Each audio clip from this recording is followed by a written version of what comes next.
বর্ধমান দুর্গাপুরে কি একজন প্রাক্তন ক্রিকেটারকে প্রার্থী করতে পারেন মমতা? শিল্পতালুকে মমতার হয়ে ব্যাট ধরছেন কে? নমস্কার, দ্য ওয়ার্ল্ড পডকাস্টে আপনাদের সকলকে জানাই স্বাগত। আমি ঐশী রয়েছি আপনাদের সঙ্গে। আজকে শিল্পতালুকে কে প্রার্থী হতে পারে সেই বিষয়ে আমরা আলোচনা করব। তৃণমূলের জনগর্জন সভা থেকে যে নাম তালিকা প্রকাশ করা হবে, তৃণমূলের লোকসভা কেন্দ্রে কারা প্রার্থী হতে চলেছেন তার ইঙ্গিত তো আমরা আমাদের আগের ভিডিওতে দিয়েছিলাম।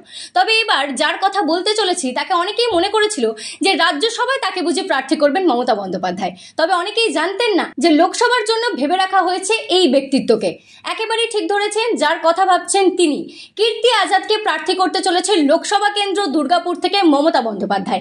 এবার শিল্পতালুকে ব্যাট ধরে নামছেন তৃণমূলের হয়ে মমতা বন্দ্যোপাধ্যায়ের হয়ে কীর্তি আজাদ। যে কীর্তি আজাদকে আমরা দেখেছিলাম বিজেপির পতাকা ধরে বিজেপিতে যোগদান করে লোকসভায় নির্বাচনে লড়াই করতে। পরবর্তীকালে অরুণ জেটলি তাকে টিকিট না দিলে 2021 সালে দলবদল করে তৃণমূলের হাত ধরেছিলেন কীর্তি আজাদ।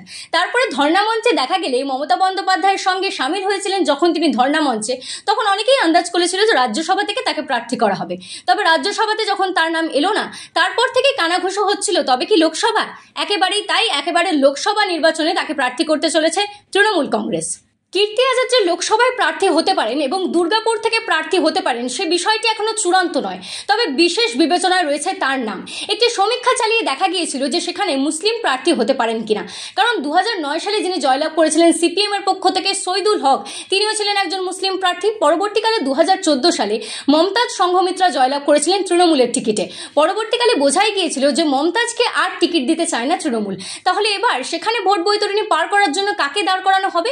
তারপর থেকে কানাঘুষো নাম আসছিল একাধিক। তবে তারকা প্রার্থী কীর্তি আজাদকে যে প্রার্থী করা যেতে পারে সেই নিয়ে কিন্তু অনেক শীর্ষ নেতৃত্বই জানতো না। তবে শেষ মুহূর্তে ঠিক করা হয়েছে এবং তারই সঙ্গে যদি কোনো রকম অঘটন না ঘটে তাহলে শিল্পতালুক দুর্গাপুর থেকে এবার প্রার্থী হতে চলেছেন ক্রিকেটার কীর্তি আজাদ। যে কীর্তি আজাদ একসময় বিশ্বকাপ জয়ের যে টিম ছিল সেই টিমে কার্যত ছিলেন ব্যাটসম্যান এবং তার পরবর্তীকালে যখন দেখা গেল বিজেপি ছেড়ে তিনি তৃণমূলে এলেন, তখন লোকসভার প্রার্থী হিসেবে তিনি দাঁড়াবেন নাকি রাজ্যসভার প্রার্থী সেই নিয়ে সংশয় থাকলেও দুর্গাপুর থেকে এবার প্রার্থী হতে পারেন কীর্তি আজাদ। মমতা বন্দ্যোপাধ্যায় তৃণমূলের জনগর্জন সভা থেকে নাম তালিকা প্রকাশ করার সময় তার নাম থাকে কিনা এখন সেদিকেই নজর।